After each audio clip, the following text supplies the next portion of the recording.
ராமநாதபுரம் நகரத்துக்குள்ள நீ பாத்தீங்கன்னா இந்த மழை காலத்துல மிக மோசமாக பாதிக்கப்பட்டிருக்க அனைத்து கிராம இந்த நகராட்சியில் உள்ள சாலைகள் பூரா அதுல பாத்தீங்கன்னா பவுண்டு கடை தெருங்கிறது ஒரு பிரதானமான ஒரு சாலை.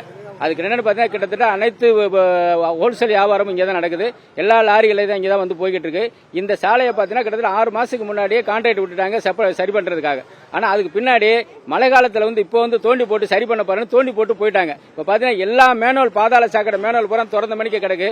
யாருமே பார்க்க மாட்டேங்கிறாங்க. முனிசிபாலிட்ட பல முறை சொல்லியாச்சு, கமிஷனர்கிட்ட சொல்லியாச்சு, கலெக்டர் வரைக்கும் கம்ப்ளைண்ட் பண்ணியாச்சு.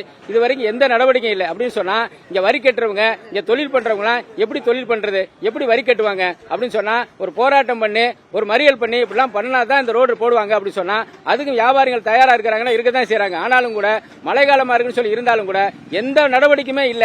ஒரு மிக மோசமான நகராட்சி நிர்வாகம் நடந்துகிட்டு இருக்கு அப்படிங்கறத பேச வேண்டியிருக்கு. ஒரு பாருங்க பாதாள சாக்கடை எவ்வளவு மோசமா இருக்குன்னு பாருங்க. இதெல்லாம் வந்துட்டா இதுக்கு எதுக்குமே கேட்கறதுக்கு ஆள் இல்லைன்னு சொன்னா நகராட்சி நிர்வாகம் நடக்குதா இல்ல என்ன நடக்குன்னு தெரியல அப்படின்னு சொன்னா மாவட்ட நிர்வாகமும் நகராட்சி நிர்வாகமும் போர்க்கால அடிப்படையில் நடவடிக்கை எடுக்கலைன்னு சொன்னா அடுத்த கட்ட நடவடிக்கை இருக்கக்கூடிய வியாபாரிகளை பூரா திரட்டி ஒரு மிகப்பெரிய போராட்டத்தை நடத்த வேண்டி இருக்குங்கிறது தெரியப்படுத்திக்கிறேன்.